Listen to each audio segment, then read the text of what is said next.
Hey, this is René, welcome back for another video on this channel. Today is another part of the series in which I talk about my whole process, how I go from zero to becoming funded with the Fiverr's prop firm. So in the last video, we already set up our challenge account, which is a high stakes program that we try to pass here with the Fivers.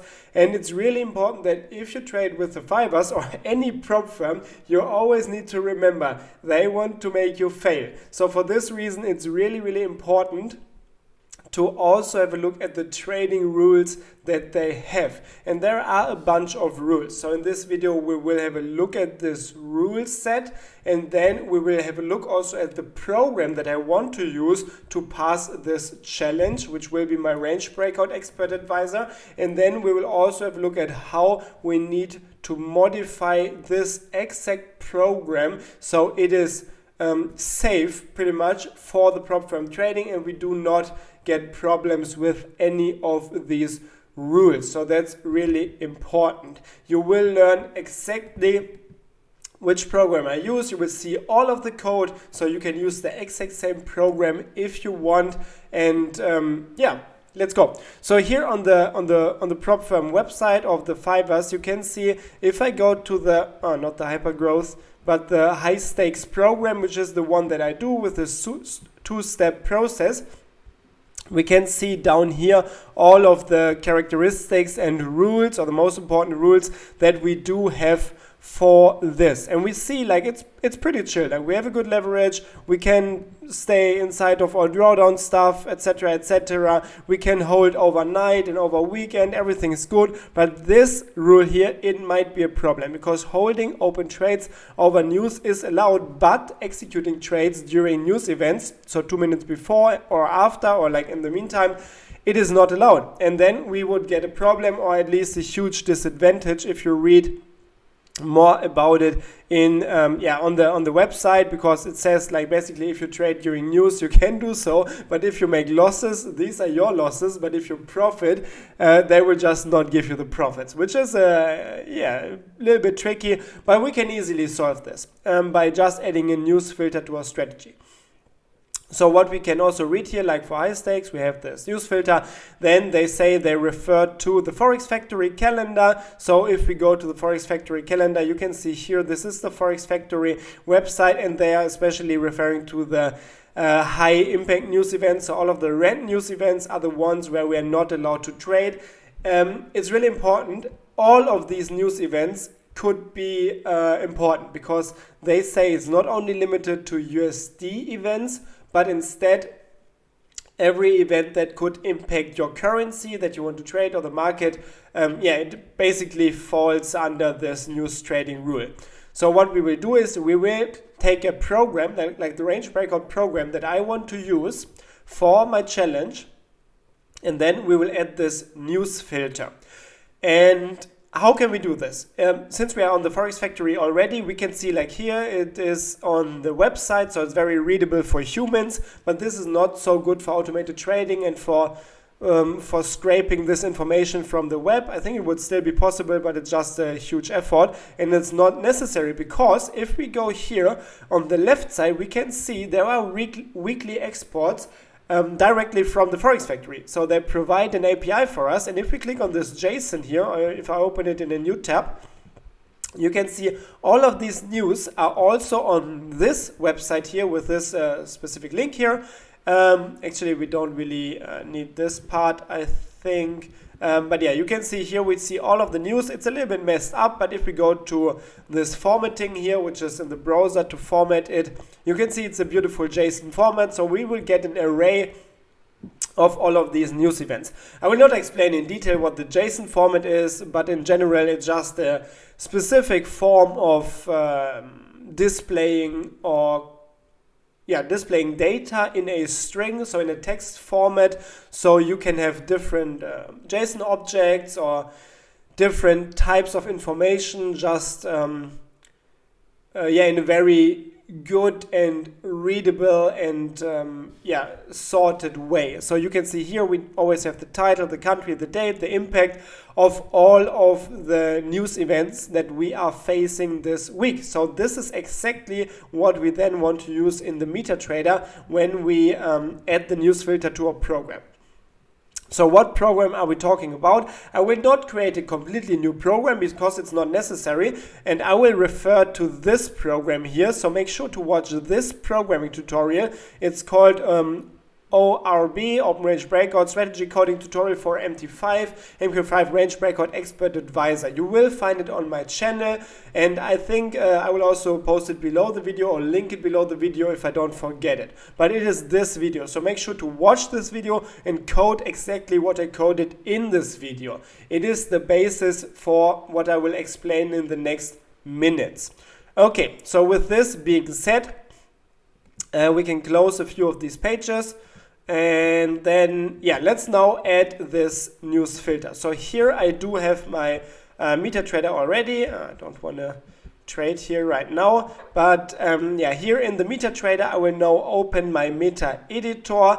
And as I said, I will not explain every single step because it's what I did already in the video that I just referred to. So watch the video, the programming tutorial for the range breakout program first before you go on now. Because here I have exactly the same code that you will also find and code in this tutorial. So just follow along. So what do I make now with this code? I made a few minor adjustments, and here I will explain exactly what I did. So here, this whole block, which is a comment, I can make this a little bit bigger also for you. So this block here is what I added. So let me remove the comments. So I will explain what exactly I did here. First of all, this is just creating a string variable that I will then use to display information in the chart. This is not really changing the program at all. It's just a information for the user, in this case, you and I. So this is what I like to do, especially if I trade programs with prop firms, because then I already have a good overview what's going on and what I need to know. I can see it in one glance in the chart. Then here I will create a Boolean variable which I call is news. So it's a Boolean variable. It can only be true or false, and it will be initialized, or it will be updated with the return value of the check news function. The check news function also gets the comment, like the string variable, as the only parameter, and then here we use the comment function to display this comment, or like this text in the chart. So how does this check news function look like? For this, we will go down here to the end of my program. As I said, all of this, like all of the other code, is already in the other programming tutorial. Just watch it. And here, this part from here, from line 144, in this file here is new. So you just need to copy everything here if you also want to use this news filter. So what do we do here? First of all, we include two files. First, we include the JSON.mqh file. This file, you need to put it into your include folder.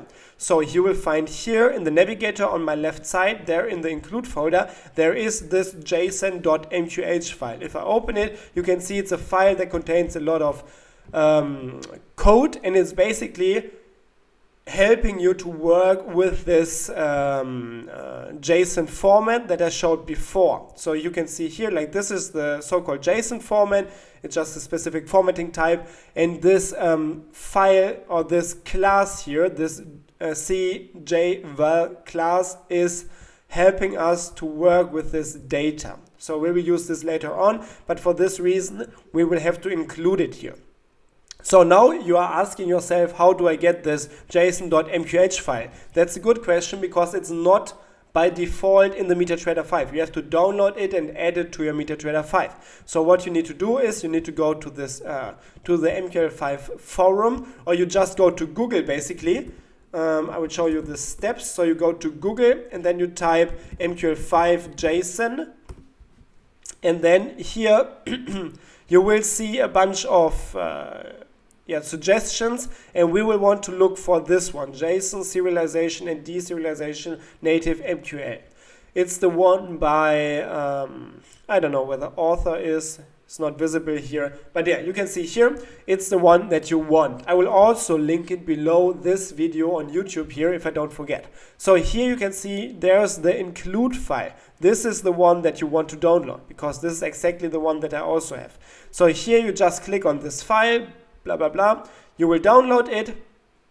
Then you will have it in your downloads folder. From here, you just copy it or cut it, whatever you want. So copy, and then you go to your MetaTrader or to your meta editor. Here you go to File, Open Data folder. Then you go to mql5. Here you go to Include, and here you put the JSON.mqh file. So I will paste it here. I will replace my previous file because it's the same name, of course. And then you will have it there. And then if you include it, you should be able to compile. Because you have this file and the compiler should be able to find it. And now we have access to this CJVal class, which we'll use later on. Then we also want to use the text file here, or text files. But this one you don't have to include or put into the MetaTrader yourself because it's already there by default. You can also find it here in the navigator in the include folder in files, and then you will find file text. So just write these 2 lines here to include these 2 files. Then I defined 2 things here. First of all, the Forex Factory URL for the JSON, and this is exactly the URL of this web page here. So just take it from here, and the part until .json should be enough. You can just take it from here without the HTTPS, I think. Just copy it from here and then go to your MetaTrader. Oh, with the HTTPS, and just paste it here. So HTTPS, blah, blah, blah, NFS, and the rest. The second thing I want to define is the name of the local file. And this definition or macro has one parameter, which is the date. So here we will have just the name, ff_news_, and then I want to add the date, and then .text. That's basically the 2 definitions that we want to make. I will not explain everything in detail here. I will just, if you're a beginner, this is not a tutorial to explain how everything works. It's just to explain what code I added to the file. And then I created this check news function. As I said, it has one parameter. It's a reference to this string variable here. Then we will create the file name for a file. And here you can see I'm using this local file macro here and the definition. And as a date, I just provide the current date of the current day. Then we will create an object of cfile text type, which I call file, and then I want to check if we already have a file or if there's a file existing with this specific file name. And if there is no such file, then I want to create a file and paste all of the JSON data from this website here in the file. And this is done by, first of all, getting the data, downloading the data from the web. And for this, we will use the web request function. It's just a get request because we don't need to post data. We'll use the ff_URL JSON, like this definition here, as the URL. Timeout of 1000 should be enough. Then we just need to provide a bunch of references to variables, but just copy everything from here. If you want to learn more about the web request function, I have at least one tutorial, I think multiple tutorials already on this channel on YouTube for free. Then we check if this request was successful. If not, we print an error. The error will most likely appear if you did not set the URL to the list of allowed URLs, but that's what you can do in your MetaTrader. Go to Tools, go to Options, then go to Expert Advisors, and here you will need to add nfs.faireconomy.media, which is like the base of this URL here, where we get the data from. So it's just a way of telling the MetaTrader that this is a safe website to send web requests to. So it's really important that you add it here. So you need to allow web requests here, and then you will need to add it here. So I can show you how it's done.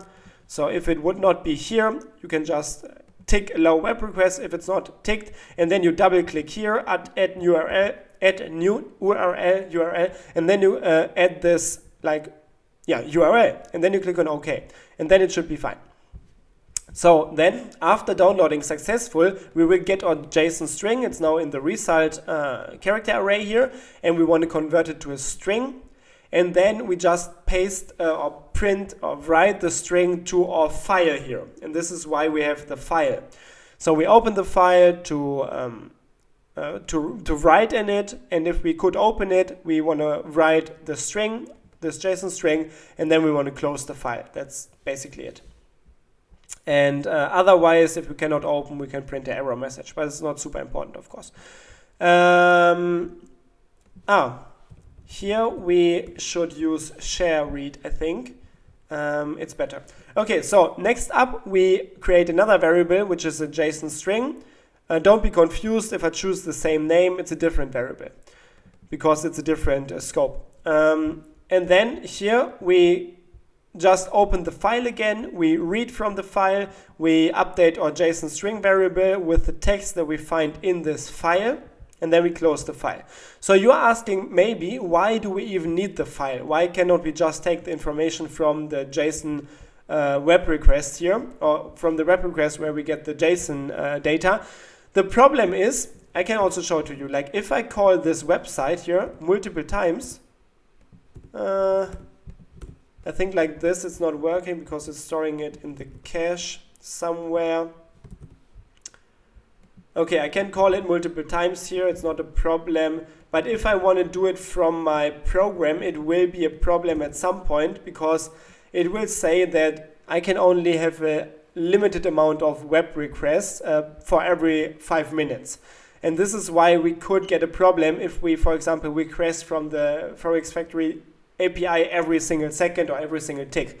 And this is why we just check if we don't have the data, then we store it into our file on our local PC, and from this point on we just use the file to get the data, so we don't have to request from the Forex Factory API every single tick. Okay, so then we get the data from our file. We now use the CJval class to create this JSON named object variable. Then we use the deserialization or deserialize function of the CJval class to deserialize our JSON string, which means that we now basically just take the JSON string and transform it into a JSON object, I think, so it's easier for us to work with. And then, yeah, here we just need to check the news. So all of the news are now in this JSON object, pretty much. And then we create a variable to check if there's a news event. Then we go through all of the JSON objects here in this JSON object array. And then we always check for high impact news. If we find high impact news, we then check for the date. And then we also want to transform, here these are just some transformation things because as you can see here, like the format here is a little bit different than what the MetaTrader wants because we have this T here, for example, so we need to get rid of this. So this is just what I did here in these steps. And then we just take the time from the JSON information and we add 7 hours here, or this is what I need to do. For you it might be different, but if you see here, the JSON data contains a date that is different or not similar to the date that we have or the time that we have on our local PC. For example, here for the Spanish Flash CPI, it says the time is 3 o'clock in the morning, but here you can see it's actually 9 o'clock. And now it's getting a bit confusing, but if I set, for example, the time shift or the time zone to the same time zone that the brokers usually use, which is GMT+3, and also the fibers use this, you can see it's 10 a.m. and this is why I added 7 hours, because here we have 3 a.m., here we have 10 a.m., which is a difference of 7 hours. So that's just to explain why I added the 7 hours. And then we check if this time of the event that we're currently looking at is smaller than the day that we're currently looking at in the charts, or if it's greater than the current day. In this case, we don't want to pay attention to it, but if it's a news event that happens on this current day, then we want to check in detail if the current server time of the Fiverr's server is greater than the time of this news event minus 150. It's just 2 minutes and a 30 seconds buffer.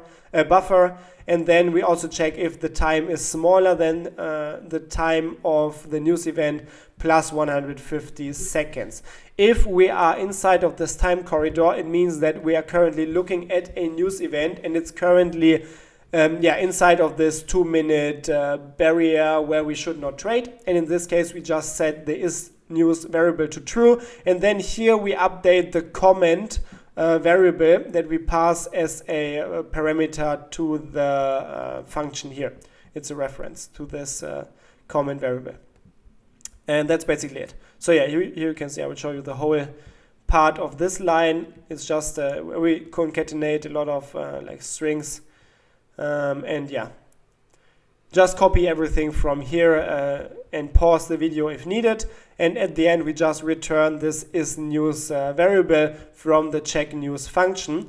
And yeah, then we, if I go back to the onTick function, we now have stored in this is news variable if there's a news event or not. So then here, before we open the positions, we just need to check if there is no news event. And then also we check, of course, if we are greater than the range time end and smaller than the trading time end, etc., etc. This is basically the code that we already had before in the programming tutorial, in the last programming tutorial. So this is taking care of the news. Now I did one more thing, because here I also want to get the last bid price in a static variable, and I also want to update it at the end of the onTick function. So always in this last bit variable now, we have the last bit stored inside of this variable, which means that here, when we are checking for position openings, we can now also check, and I will remove these comments here. We can not only check if the bid price is greater than the range high or smaller than the range low, but we also check if the last bid was inside of the range. This is just making sure that if we start the program and the bid price is already out of the range, then we don't open a position immediately. And yeah, that's basically it. So now if I compile, you can see if I just test and activate it here in my chart, like the range breakout YouTube program, just with the default settings, whatever, you will see it posts now some information in the upper left corner of the chart, and also it would post the news events if there are news events. We can easily test it if we remove like one line from here where we filter the impact. But if I go like this, you can see all of the news are now displayed in the chart. But yeah, of course, we only want to filter for the high impact news. So this should be enough to add the news trading filter, but make sure to check the code also for yourself and see if you agree to what I did here. But yeah, this is basically the program that I want to use. So in the next video, I think we can have a look at how to set up this program on my server in the Fiverr's account. And then we can start trading using this exact program. If you're wondering why I did not add a code to prevent daily losses that are more than 5%, the reason for this is pretty simple, because at this moment I just plan to use the program in 4 charts using 1% risk for every trade, which means that at worst, we can have a 4% loss on one single day, which means that we are never really in danger to violate this or to break this 5% drawdown rule. So we should be fine with that, even if every single trade loses and we lose 4% on one day. But yeah, that's the update. If you have any question about this, make sure to watch the video slowly and pause the video to copy the code from here. And yeah, that's basically it. So I hope you like the insight. That's a program that I want to use, and hopefully that I can pass the Fiverr's challenge with. So I hope you like the insight. Let me know if you have questions in the comments below. And if not, I will see you in the next video. Have a good time. Bye.